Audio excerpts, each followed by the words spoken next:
Think you can handle a real aircraft, kid? Captain Doyle said it almost every morning at Red Mesa Air Base.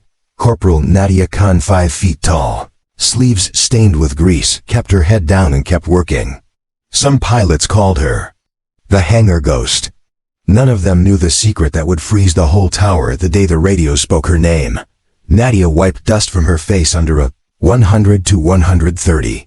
6 years in uniform had trained her to take heat, noise, and jokes without flinching. Her small size let her slide where bigger techs couldn't. Back home, her Abu ran a tiny repair shop and taught her to listen to engines like they were people. Military life sharpened her, but it never turned her cold. Behind those calm eyes lived a stubborn fire that would not go out. For more real stories like this, hit subscribe and stay with us. Red Mesa looked like a sheet of steel in the desert. Nadia's world was metal, safety wire, and checklists. She logged long nights fixing what others flew. The irony cut deep. She could make a giant aircraft sing, but she never touched a control yoke on duty. Off duty was different. Every spare rupee, every spare dollar, went to a dusty strip 40 miles away where an old refugee pilot named Rahim taught lessons in a beat-up trainer. Your hands talk to air, he told her after her first smooth landing. 1 hour at a time she built her private license in secret, flying until the sunset painted the sand pink. The trouble walked in wearing shiny boots. Major Keaton was new, loud, and certain. He toured the hangar like he owned the sky.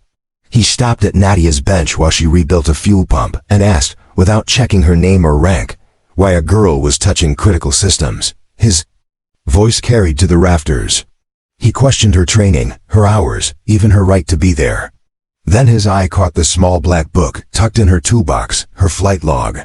He lifted it like contraband.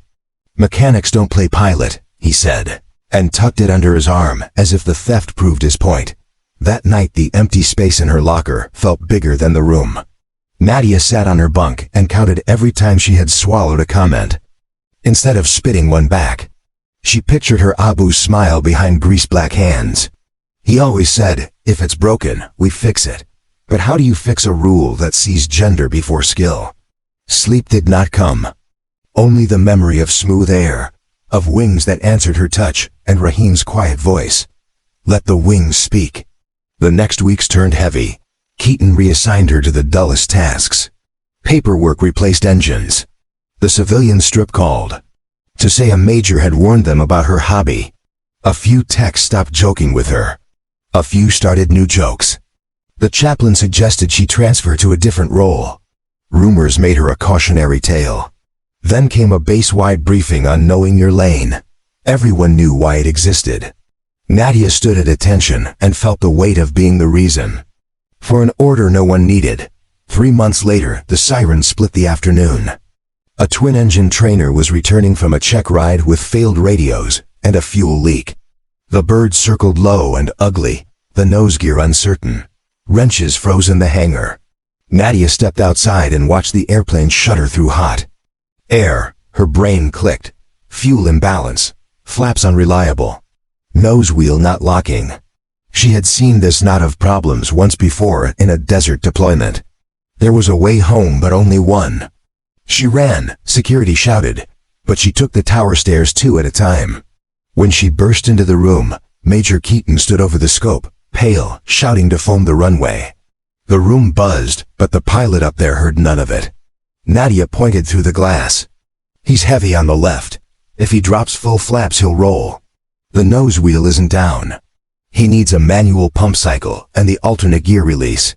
He has one safe shot. The tower chief looked from her to the limping aircraft, then back, and pressed a spare headset into her hands. Her first words were slow and level. Trainer 2, if you can hear me, rock your wings. The pilot rocked. Hope, good, she said, voice steady. You will land with partial flaps. Trim. Right. Crossfeed to balance the left tank. Confirm manual pump pressure. The plane dipped, then steadied. She watched the nose. Nothing. Alternate gear handle 3 pulls, hard. The nose wheel still hid. Again, she said, firmer now. 3 hard pulls. The nose wheel snapped into place like a small miracle everyone could see. She lined him up.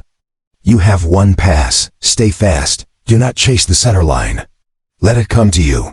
When the mains kiss, kill the engines. Emergency crews are ready. Down the runway he came wobbling, too high, correcting, then perfect, then not, then the tires kissed. Smoke blossomed, and the bird stayed straight. The tower erupted. The pilot rolled to a stop. In Nadia's head, there was only her own breath and the thump of her heart. On the ramp, the canopy opened. The pilot, Lieutenant Carr, climbed down shaking and spoke into the emergency frequency.